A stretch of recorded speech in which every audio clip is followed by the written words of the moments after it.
Hello, Patty from Worthy Nutrition here, and just wanted to wish you a happy Friday and a happy Good Friday, even though it's very thought-provoking to those who are believers.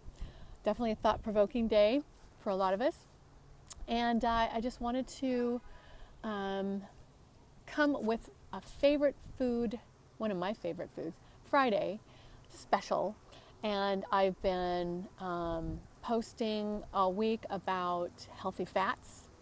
And this little puppy has an incredible amount of healthy fats, and that is chia seeds.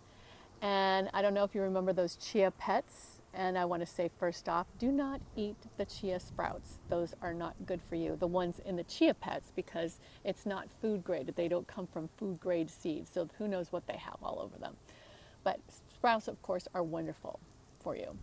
So go for it if you want to make your own chia sprouts that are definitely food grade. But chia seeds are a high-fat food. Who knew? I know. So I'm going to give you a little bit of history. First of all, it used to be used as currency, which I kind of don't get, but maybe I guess they used to weigh it because they're little teeny tiny little blacks and seeds that are just like, okay, 1, 2, okay. No, they weighed them, I'm sure. And that's how valuable they were. And the Mayans were all over chia seeds. The warriors always ate them for high energy and endurance. And the Mayan word for chia means strength, and it was called a runner's food. So it's stud food. That's all I can say. Very, very good for you. So 1 ounce has 9 grams of fat, but that goes a long, long way because those warriors would eat 1 spoonful of chia seeds and that would sustain them for 24 hours. How crazy is that? Pretty wild. So 9 grams of fat, 80% of the calories that are in chia seeds come from fat because almost all of the carbs in chia seeds are from fiber. It's very, very high in fiber. So don't let that scare you off because it's a very, very good fat. It's very heart healthy fat. It's omega-3 ALA, alpha linolenic and linoleic acid. It has both of them there. So omega-3 fatty acids, wonderful for your heart. Okay, it limits cancer cell growth. They've just found in breast and cervical cancers. So that's a very good thing. It has more ALA than salmon does, more omega-3s than salmon does. And it doesn't have any mercury like salmon can, okay? All right, so it's very good for your skin because of the antioxidants. It just makes your skin glow and it's very smooth. It lowers your blood pressure because of the fiber, and it's very anti-inflammatory, and that also regulates your cholesterol. So all of that just works out to be so heart healthy and so good for you. It's packed with minerals, okay, in addition to the ALA and the fiber. It's so good for your teeth. Calcium, magnesium, manganese, phosphorus, zinc, vitamin A, all of that is just great for your teeth and for bone health also too. Very good for bone health. And okay, so diabetes. If you are pre-diabetic or if you have diabetes type 2, chia is a great idea, and I'll tell you why. The gelatinous property of chia seeds, so they're like little tiny little black balls, and then when you put them in water they swell and become gelatinous, and that also releases the enzymes that protect the plant from predators, so you can get to all of the nutrients in the seed. So that's a good thing. So the gelatinous property of chia seeds prevents blood sugar spikes. You digest things slowly. And they did this study with mice that I find fascinating.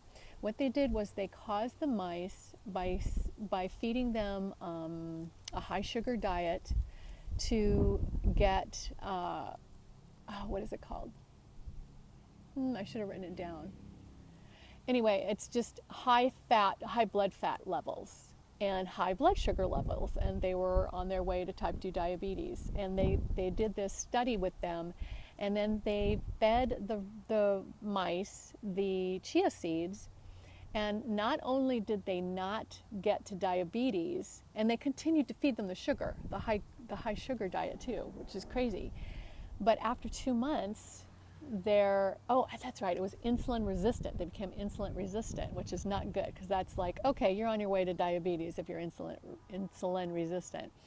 And so their insulin resistance went away, the high fat level in the blood went away, and they were perfectly fine, even on a high sugar diet. Now, that doesn't mean you should go out and eat a bunch of sugar and a bunch of chia seeds, because there are other properties that sugar has that cannot be good for you. But I'm just saying, it's a really great tool for pre-diabetics and type 2 diabetes, okay? So let's see, let me make sure I got all my stuff in here.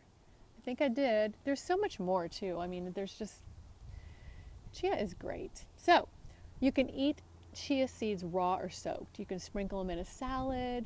You can put them on top of morning porridge, like oatmeal or something like that.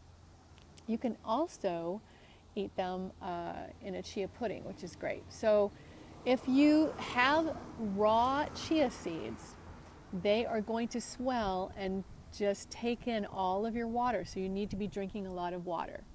If you have chia seeds that are cooked in liquid, you're golden. It's great because you won't get dehydrated.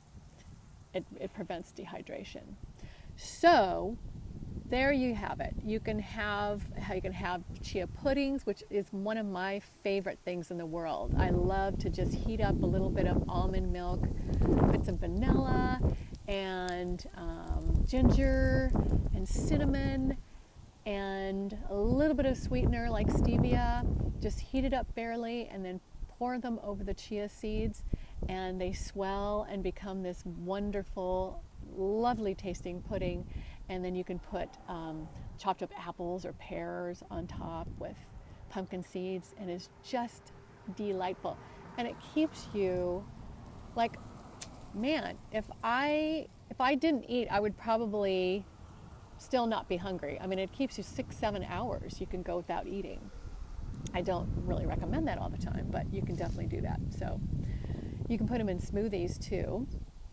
And there's all sorts of different things that you can do. If you do, so chia seeds are whole. If you definitely grind them up to make them into, like, you can make a chia flour and then put them in different baked goods to make them more healthier.